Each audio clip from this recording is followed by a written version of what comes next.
Okay guys, this is Dory again, and I'm going to show you how to edit a song, a word in a song that you would like to edit. So, I have in here the song Dance, Dance, Dance, which is part of the Zumba Accelerate soundtrack, which you can purchase on iTunes or Zumba.com. And I'm using it. There's actually no words in here that require editing, but I'm just using this particular song to show you if you were to find a word in a song that you would like to edit, this is how you would do it. So I have my track here, my MP3 in Audacity. So I'm assuming you've watched the first couple of videos that show you how to get an MP3 into Audacity. And what I want to do first of all is I want to open up this track a little bit, and by open up I mean expand, because I want to be able to see some of the details in these blue wave forms. So I go ahead and I click on the plus magnifying glass, which is zoom in, and I just clicked one time so that I could see a little bit more detail on these waves. So I'm going to give you a warning here that usually when I use Audacity and I hit the stop button, my computer goes on this repeated annoying sound. So just hang tight through that sound and we will get this all done. So I'm going to go ahead and click my mouse one time right about here, because I just kind of happen to be here. And I'm going to hit play so I can listen to this portion of the song. And the portion that I'm listening to is right here. And I'm just making the shaded gray area by holding the mouse clicker down one time and dragging over. So you can play with that as well so that you can practice highlighting areas in a song. So let's go ahead and press play. Everybody in the air, let's go. In the air, slide to the right, right, slide to the left, left, slide to the front, front, bring it, bring it. Okay, so there goes that annoying sound I mentioned. And what I want to do is, let's say towards the end of this track is the portion or the word or the area that I want to edit. I want to make it sound different. I want to give it a different sound. Let's say there was a word in there that was not so nice and we wanted to either cover it up, make it silent, or just disguise it in some way. So what I'm going to do is I am going to come to this area and click once. And I'm just going to hold the mouse down and drag over so that I can get this highlighted gray area.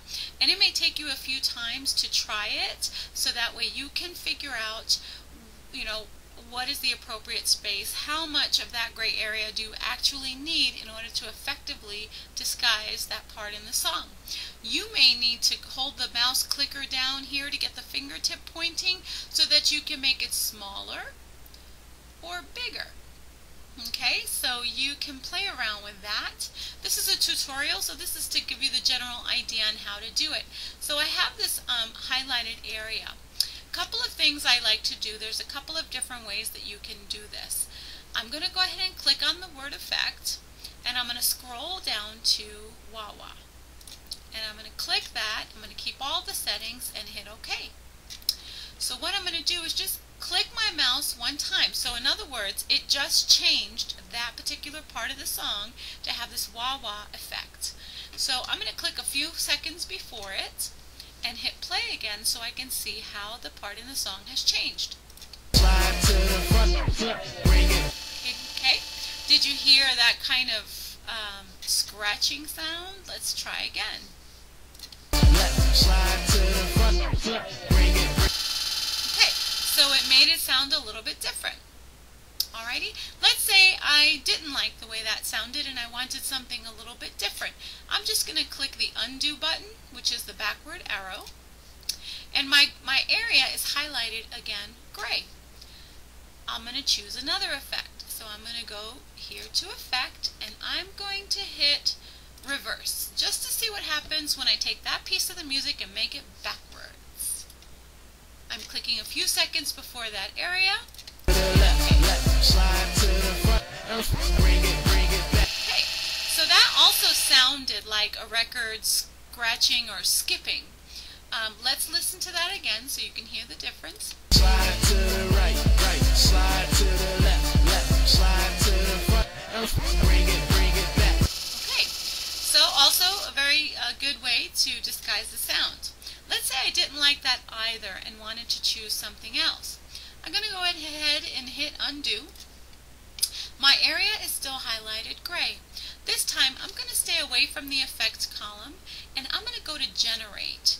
And I'm going to do something that sometimes you hear on the radio, which is either a silent part or some sort of tone to censor that part of the song. So let's start with silent. So you hit generate on the menu bar, choose silent.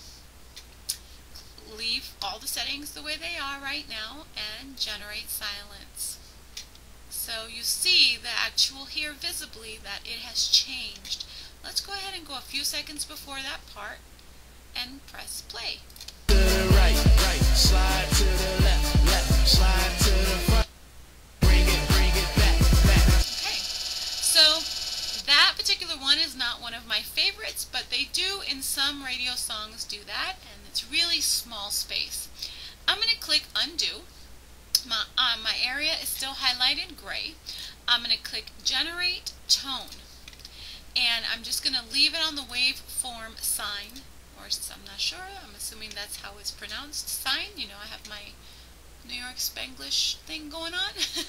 Generate tone, and let's hear what that sounds like. Slide to the left, left, slide to the front, bring it back, back. Alright, so that is what that sounds like.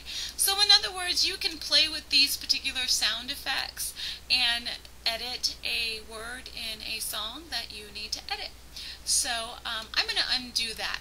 Out of my favorites of the ones that we've tried, I actually like the reverse. So I'm going to put it back to reverse. You see that the waveform has changed. I'm going to go ahead and listen one last time. Right, right, slide to the left, left, slide to the front, bring it back, back, slide. Alright, and that is how you do that.